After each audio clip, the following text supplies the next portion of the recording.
Over the last 10 years, it has been clear that repressive governments recognise that human rights defenders are key agents of change. It is why they have invested so much time and energy and brutality in seeking to defame, marginalise, undermine, threaten, restrict, control and eliminate them.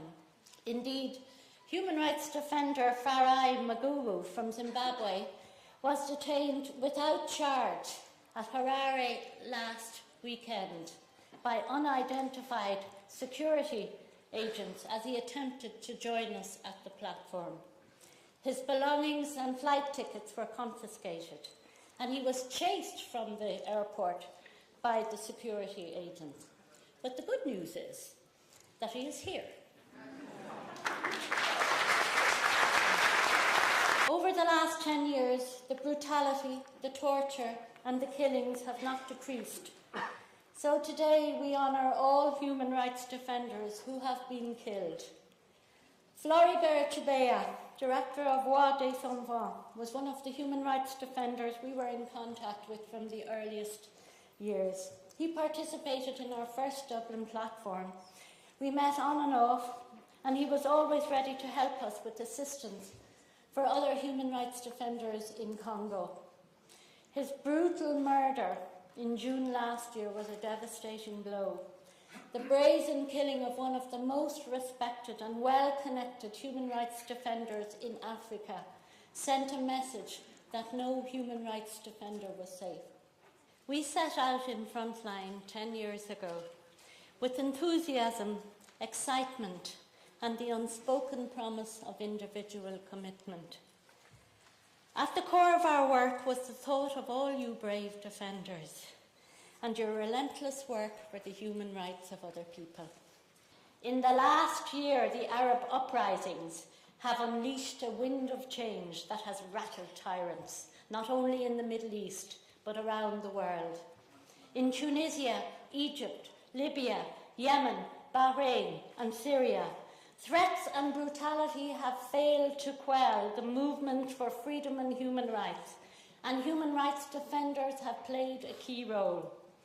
They will continue to play a key role, monitoring reprisals, documenting atrocities on all sides, demanding justice for the victims, advocating for just constitutions in accordance with international standards. Dear human rights defenders, many times you have been beset with private agonies, so full of horror that you feel you cannot take any more.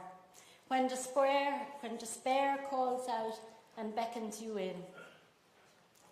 Yet you refuse, you endure, and you continue to spread light and life into darkness and create hope for those who must never lose hope. You are our partners in the front line, and we pledge to be your shadows, trying to protect you and support you in your struggle. From Uzbekistan was invited to the 2005 Dublin platform. Unfortunately, Mutabar was arrested on her way to the airport to come to the Dublin platform. And that following March, she was sentenced to 8 years in prison. Her prison conditions were horrific. So we decided on her birthday that we would try and send her some flowers for her birthday. Now, we really didn't think that the flowers would arrive. We weren't sure whether we could find, first of all, a flower agent who was willing to deliver the flowers to the prison, and then the chances of them being delivered to Mutabar we thought would be very slim. But we were so lucky because there was a sympathetic prison official, and he gave the flowers to Mutabar on her birthday. And we were so happy because it meant for us, it meant that she knew she wasn't forgotten about. So Mutabar has been a long time coming to the Dublin platform. She was released finally in 2008. And we are so happy now to welcome her after 6 years to the 6th Dublin platform.